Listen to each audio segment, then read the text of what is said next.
How's it going, guys, and welcome back to another episode of the AFC Wimbledon Road to Glory Career Mode. And this will be episode number 61 of this series. And before we do get into anything, I've got to thank you guys again. Like, you keep surprising me. It shouldn't be a surprise anymore, but the amount of support that I've been getting on this series recently is just outstanding, really. It really is. Maybe it helps that we're in the transfer window. Everyone loves transfers. In the last episode, we did try and make quite a few transfers as well. And before we do go into the first game of the episode, we do have a few things to discuss here. First of all, the pre-contract from Jordan Obita. For some reason, if I accept this one, then Joe Newell is going the other way. I have no idea how that's even possible.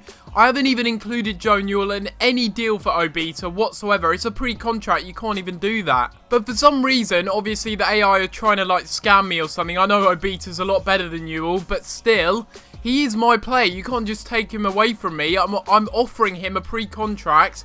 That doesn't involve Reading whatsoever. It's just really weird. But for Ashley Cole's Regen, I do want to sign this guy. And a lot of you seem like you want me to sign him as well. And I will be making an offer of 1.2 million. Hopefully this one is accepted by Hellas Verona. Someone made a valid argument on the last episode when I said that we don't really need to be signing strikers. And the argument is that we are the lowest scoring team in the Premier League at the moment. Having said this though, it's not down to the players. It's down to me. Just as the defending is and the goals conceded and everything else, it's all down to how I play. It's all down to me, because those players that we had were there last season. They were brilliant. They don't all of a sudden just turn crap. It's all me, and I just need to improve my game plan. But before we do have some more transfer action, getting stuck in there with the transfers, we do have a game coming up against Man City. This one is going to be away from home at the Etihad Stadium in the Premier League, and for this game, we're changing the formation. We're going back to our trusty 4-5-1. I'm hoping as well that this change of formation will see a bit of change of fortune as well. Having said this though, we are 9th in the Premier League at the moment, and I can't really be too disheartened if we end up losing more games, because our team's not really good enough to finish higher. So, you know, even if we stay mid-table, I'd be happy with that. I've just got to stop complaining, I think. And in this game, James Bree is going to be playing it in a Wimbledon shirt for the final time. He'll be moving to Man City probably after this game. And they're currently in 3rd, so I can see why he wanted to move to them. But there's still time. The transfer talks might break down. Hopefully they don't though, because 3 million for James Bree, that's an absolute steal on our part. Sadly for us, it looks like Man City have the best home record, so I don't think we're going to get too much out of this game. Having said that though, we're 5th in that table, so, you know, we're doing quite well in that aspect, but I don't think we're doing too well away from home this season. There's no pressure on us in this game, which is a good thing. So we can go into this game free, knowing that we don't really have to worry about anything in particular. And we'll get this one into Mbakogu having a shot off the bar. That was a weird shot. And I don't know what happened there. I think it came off of Caballero and almost went in. What's he doing? Oh my god. Are you joking me? How on earth are you going to let him get to that? Wow. De Bruyne was just standing there looking at Platt on the floor like, well, you're going to get up or what? He wasn't interested in getting the ball. Here we go with Maddison now. Oh, scheisse. It's going to be Cavani. Out wide here to Delph. Delph's getting a low-driven cross into the middle. And that is an absolute world-class pass to De Bruyne, who ends up scoring. Oh, and they've got it inside here to Delph, who has a shot. And that is 2-0. And again, poor defending. Poor play from me. And Man City make it 2-0. 3-0. 3-0. Oh my god. 3-0. I just can't believe that. RIP our goal difference, because it's just completely non-existent now. Jeez, I mean, I don't even know what to say for that. I bet that was on Bree's part as well now. We'll see it as the cross comes in. I guarantee that is James Bree's fault again as well.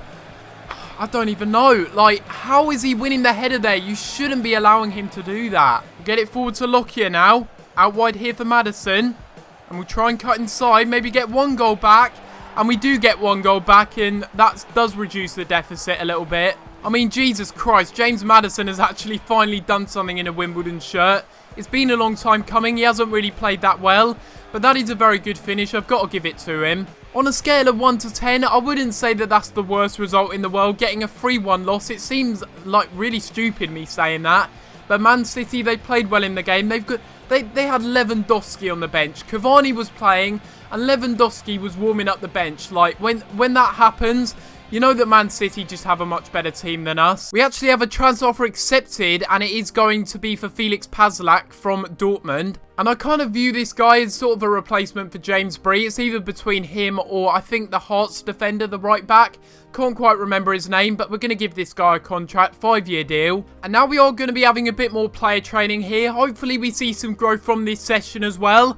And we'll have to wait and see as we sim this one. We end up seeing there that Bailey Cargill's up to a 74. And for us, that is fantastic news. Also, Platt's up to a 79. And now I'm going to take a little look at the 116 comments on the last episode. It's going to be impossible for me to go in for every single player you guys suggested, but I do want to thank you guys for all your suggestions. I've seen that Sheffield Wednesday are interested in John Souttar as well, so if I am going to get this guy into the club, I do need to act quite quickly. I'm going to be offering Gökhan Gül.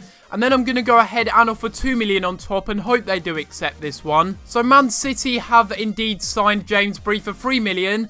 That's going to be a really nice addition to the transfer budget. But at the same time, it does hurt a lot to see James Bree go. He's been here since the start.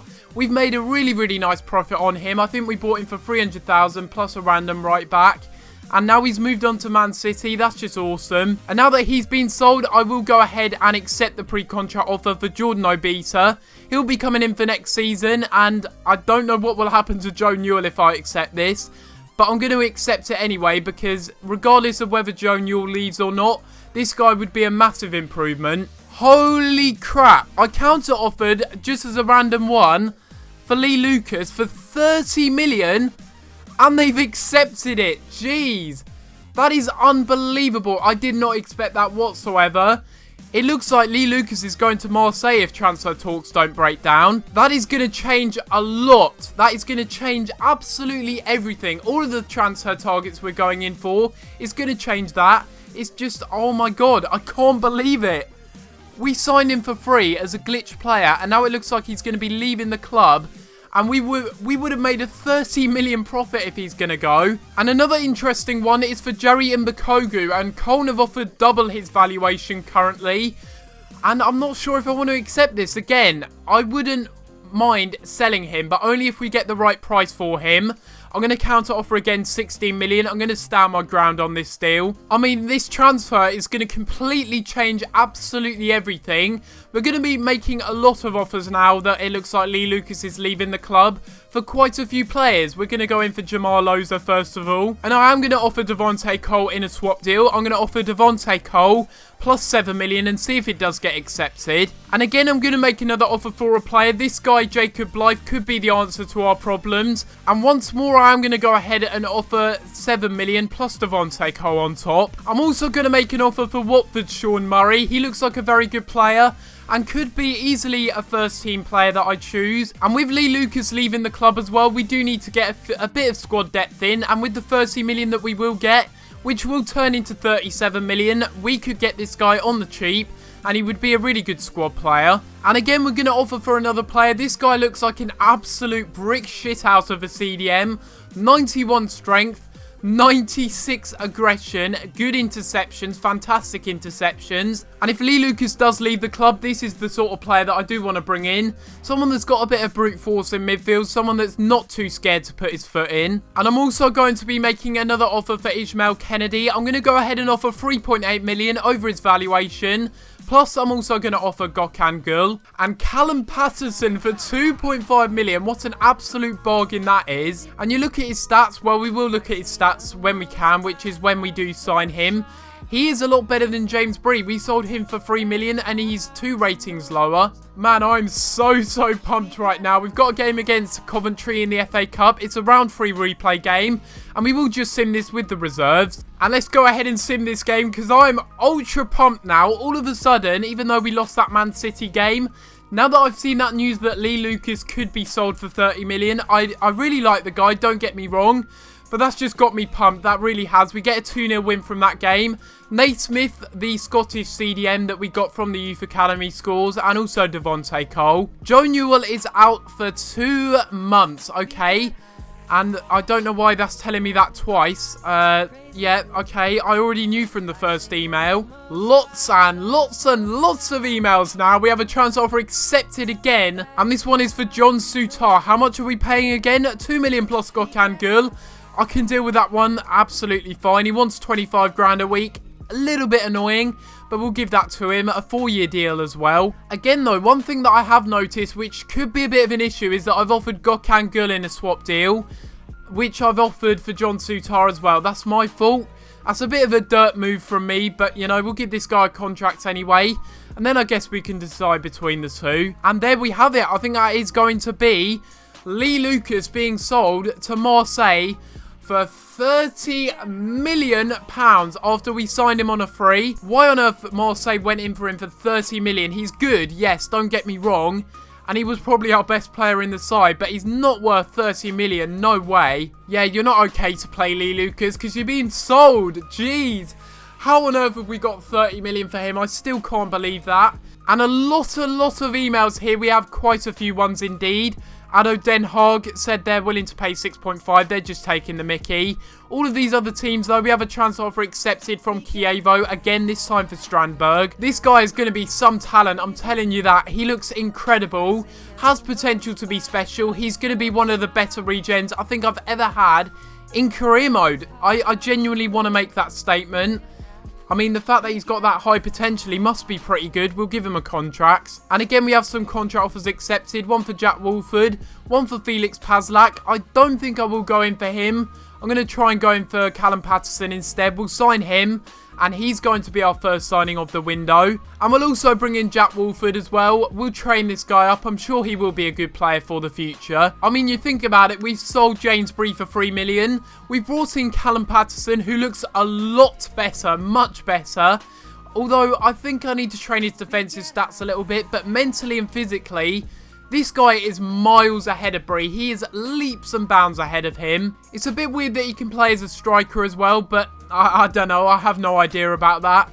Maybe he does play as a striker in real life for Hearts. And looking at Jack Wolford as well, he looks like a very good player. Obviously, Ashley Cole's regen. He's a very trainable player because he's already 68 overall. And all that I need to do is just train his defensive stats because everywhere else, he actually looks very good. I don't know who to go for. I really don't. I mean, maybe what we can do is sign John Souttar and then go in with a new transfer offer for Ismail Kennedy. I'm thinking that's the smart thing to do. As much as it sounds stupid, I am going to go ahead and accept for John Souttar. We're going to bring him into the club. And he's going to be our third signing, I think, now of this window. Callum Naismith scored in the last game. I'm going to send him out on loan now to Birmingham City for the rest of the season. And looking at Souttar in the squad report, he looks like a very good player.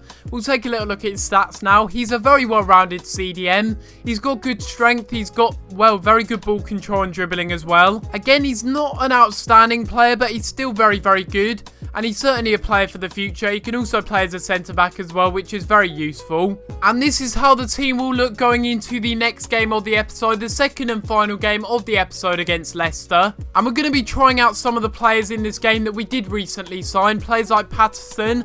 He is a right back, but I'm playing him at left back because that just goes to show how terrible our other left backs have been this season. I mean, since the Man City game, so much has happened. We sold James Bree for £3 million.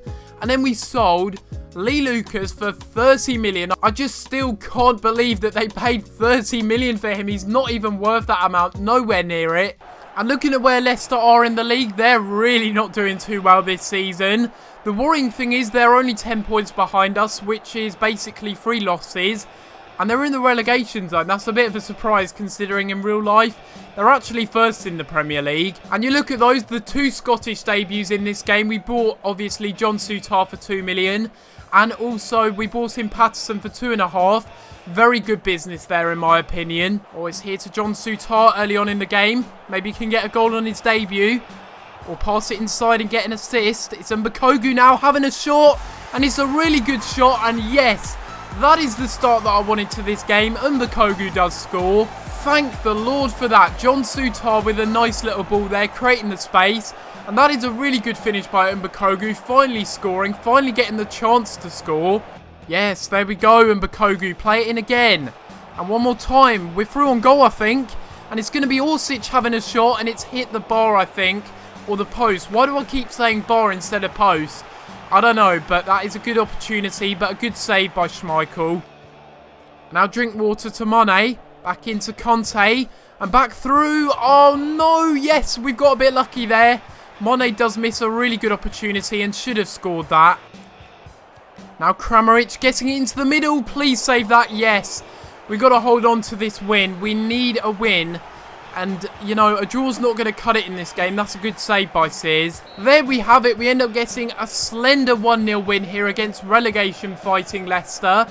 And that is a very, very good result. We definitely deserve to win that game. And the way that some of the players played in that game, I was very impressed, especially some of the debutants. We had players like Patterson playing very well. John Souttar, definitely man of the match in my opinion, deservedly so. I mean, Sears, yeah, he made 11 saves, but, you know, we still played well in the game. Patterson was very impressive as well, and I'm glad we got a win in this game. And this will be the end of this episode of this career mode. And if you have enjoyed this episode, make sure you leave a like on the video and subscribe if you haven't already. In the next episode, we will be having quite an interesting one indeed. We have 27 million to spend, but don't you worry. I'm not just going to go and ruin the series by going for an incredible amount of pre-contract players. I'm going to try and keep it at least semi-realistic because obviously we're going in for players like Strandberg, a player for the future, but also we're going in for a few first teamers as well. If you think that we should sign any of these players that we have accepted for, we've got Yukonen, we've also got a City, I think, and also Jacob Blythe as well. If you think we should sign any of those or any other players, do let me know in the comments down below. But apart from that, guys, I'm going to have to leave it there.